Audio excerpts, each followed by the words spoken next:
lui-même que vous reconnaissez aussi comme une plante fourragère, eh bien, le terme désigne aussi le grain de maïs, non seulement plante l'enrouée de maïs, et aussi grain qui est à l'intérieur, et ça produit que du ballon, nous dit que c'est encore, vous connaissez son nom de maïs. C'est un petit grain jaune, il est capable de l'autre couleur aussi, mais que le petit grain jaune, ça, il mesure un petit grain de poids, et non, bon, qui peut être capable de plusieurs.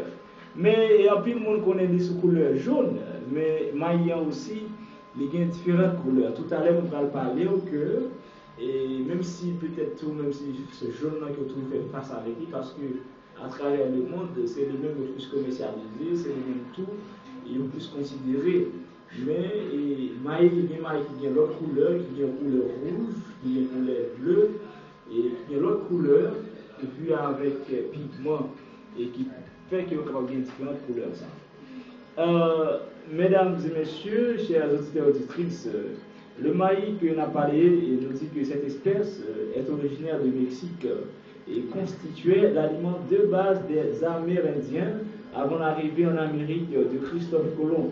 Et on a rappelé que les Espagnols ont reconnaître le maïs c'est juste en 1492 après que Christophe Colomb ait débarqué et dans la ville là et nous connaissons pas ça déjà à côté qu'ils vont et Christophe Colomb qui prend direction pour aller en Inde, mais la caractéristique que était bien pour Indien, et il n'est pas allé en Inde vraiment, mais lorsque tu es sous sol là, et sous sol natal, ça qui était les Haïti qui et bien nous allons apprendre que, et Christophe Colomb va apprendre mot ça pour la première fois dans la bouche d'Aïnos qui était habité sous sol ça. Et bien, et c'est de là aussi, les Espagnols vont apprendre mot ça que le maïs.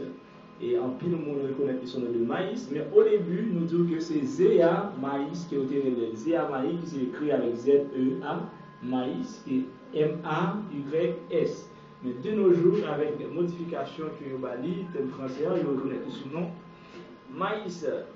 Et mesdames et messieurs, maïs que nous avons consommé aujourd'hui, il y a pile de monde qui a une préférence du riz ou bien blé ou bien l'autre céréales en présence de maïs, alors que maïs reconnaît que vertu qu'il y les supérieurs avec maïs du riz et avec d'autres aliments.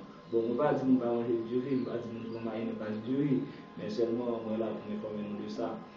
Et ok, mais comme on se dit tout à l'heure, encore plus de monde qui connaît maïs de préférence et sous couleur jaune, mais maïs aussi, il y a l'autre couleur. Parce qu'avec la pigmentation de certains grains, je dis qu'il est capable peut-être modifié par l'action que ça qui relève transposons. Action qui permet que le pigment est capable de l'autre couleur avec phénomène qui se transposons. On dit que c'est la couleur de l'albumène, l'albumène qui donne sa couleur au grain de maïs. Ouais, la couleur de l'albumène donne sa couleur au grain de maïs.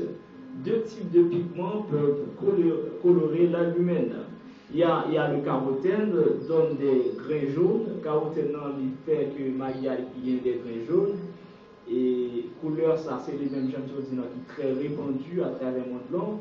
Et il y a aussi les anthocyanes, donnent des grains rouges. Ou encore, il y a des grains qui violets. Les gens qui nous ça, lorsque maïs est rouge, il y a une sorte de rouge grenat. Et ou bien le cône rouge tout simplement, mais pas partout les cônes baillent une couleur violet. Mais ça qui fait une couleur ça, c'est pigment ça qui est anthocyanes. Et ça qui fait que une couleur jaune, nous dit qu'il est albumène. Et bien lorsque qu'on y a là, et pas de pigment, en l'absence de pigment, ça fait que si toutefois il n'y a pas ni albumène ou bien il n'y a pas ni anthocyane qui est capable de colorer le grain de maïs, et bien nous dit que maïs du tout était comme ça, que le donné seulement et une couleur blanc, ok? Il baille seulement une couleur blanc. Et bien entendu que chers auditeurs, à l'intérieur de l'albumène, et carotène et anthocyanes, et nous dit que ils synthétisés à différents endroits. Le carotène se fixe dans l'amidon farineux, partie intérieure de l'albumène, et alors que l'anthocyane se fixe dans l'amidon corné ou vitreux. L'anthocyane donne une couleur intense, rouge, violet ou bleu. ouais, je viens de dire là, anthocyano, les bails, ils ont une couleur qui est vraiment intense, une couleur qui vive, que soit capable rouge, capable violet ou encore les capable bleu, à la couche de là, à la couche de, avec grain de maïs. Et la couleur jaune ou blanche d'un grain n'est visible que lorsque la couche à aileron est incolore. Et mesdames et messieurs, et nous dit que la présence de